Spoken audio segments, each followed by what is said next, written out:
भाकरी फिरवावी लागते तव्यावरून, अशी उचलायची पलटी करून टाकायची, तर भाकरी चांगली भाजते, नाही तर भाकरी करपते. आणि भाकरीत नसेल तर काय होईल? चर्रकन बोट भाजेल. उद्धव ठाकरेची बी साईड वाजून झाली की ए साईड आदित्यची पुन्हा वाजवायला टाकायची, म्हणजे शिडी, म्हणजे ते कॅसेट पलटवणं म्हणायचं त्याला. म्हणजे उद्धव ठाकरेंचा काय संबंध आहे वडापावचा, पारंब्याचा? वडापाव म्हणजे वडा मला पाव.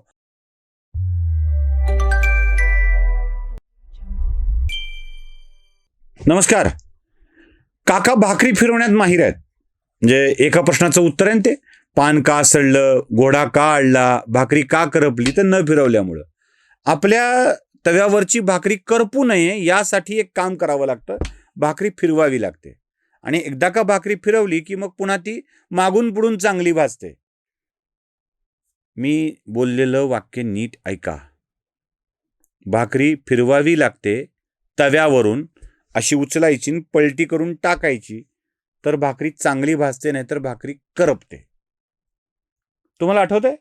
कधी कधी असं होतं बघा, पिक्चरमध्ये वगैरे बघतो आपण, हिरोईन अशी विचार करत बसली आहे आणि तिला वाटलंय की तव्यावर भाकरीच आहे, म्हणून तिनं तव्यावर हात ठेवला आणि चर्रकन हात भाजतो. भाकरी तव्यावर आधी भाजायला टाकली असते तर फिरवावी लागते, आणि भाकरीत नसेल तर काय होईल? चर्रकन बोट भाजेल.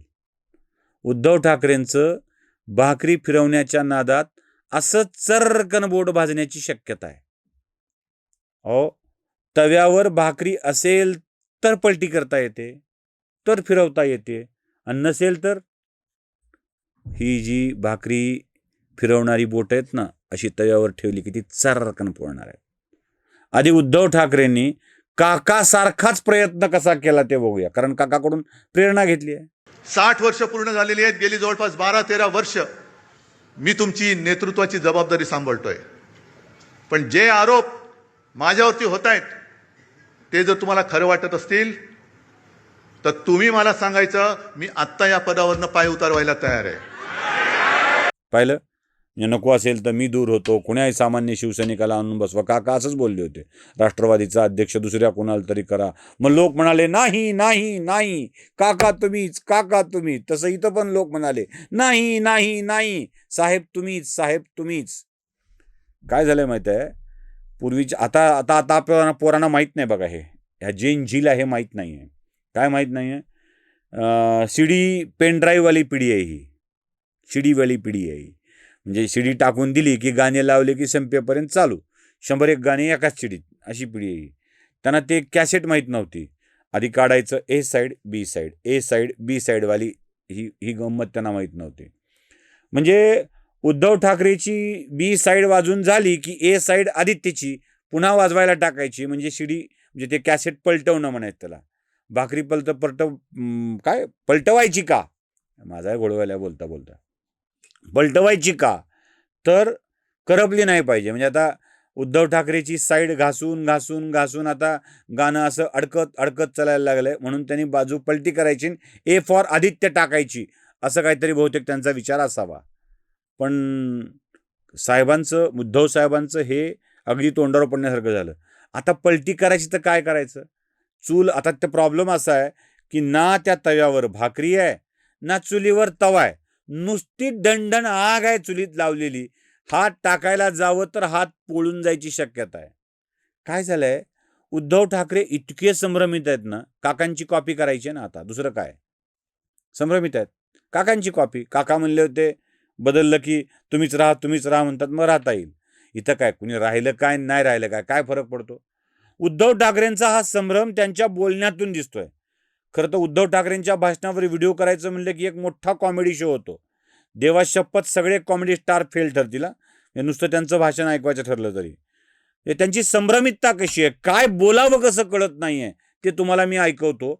म्हणजे त्यात तुमच्या गंमत अशी लक्षात येईल की कसे ते काय. म्हणजे आपल्याकडं 4 आणे 8 आणे 12 आणे म्हणतात, इकडं 16 आणे गायब आहेत, दुसऱ्याचे आणलेले सुद्धा गायब झालेत की काय, असा प्रश्न पडावा ही स्थिती आहे.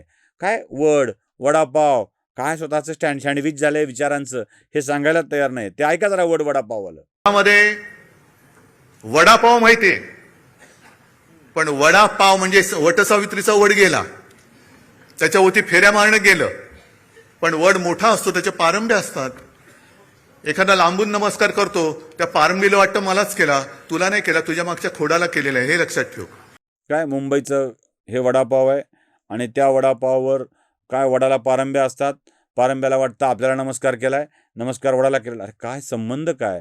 आमच्या रेणापूरमध्ये एक संस्थाचालक होते, पुढे ते मोठ्या पदावर वगैरे गेले. त्यांचं भाषण ठरलेलं असायचं 15 ऑगस्ट 26 जानेवारीला 2 दिवस ते भाषण करायचे पोरांच्या समोर. झेंडावंदन संस्थेत त्यांच्या हातानंच, संस्थेचे प्रमुख असल्यामुळं. आणि मग ते भाषण करायचं, पोरांनो भारताच्या पंतप्रधान इंदिरा गांधी होत्या म्हणून तुम्ही अभ्यास केला पाहिजे. काय संबंध? अशा असंबद्ध वाक्यांचं भाषण त्यांचं चालायचं आणि त्यांचं हे पोपटासारखं भाषण सारखं ऐकून ऐकून ऐकून अगदी पहिली दुसरीच्या पोरांना सुद्धा पाठ झालेलं होतं. आम्ही 4थीत होतो शाळेमध्ये, ते तसंच भाषण करायचे.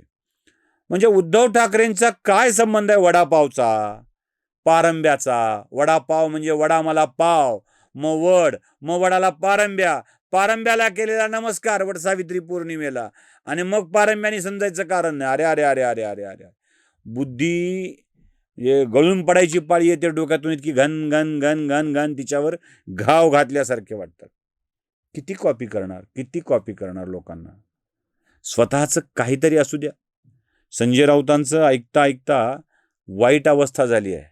म्हणजे एंटरटेनमेंटची जबाबदारी संजय राऊतांच्यावरती आहे, हे तिथेच सांगितलं जात आहे त्यांच्याच कार्यक्रमामध्ये. हे भयंकर आहे. आणि म्हणून कोणाची बाजू घ्यावी, कोणाला आपल्या बाजूने घ्यावं, हे पण उद्धव ठाकरेंना कळत नाही आहे.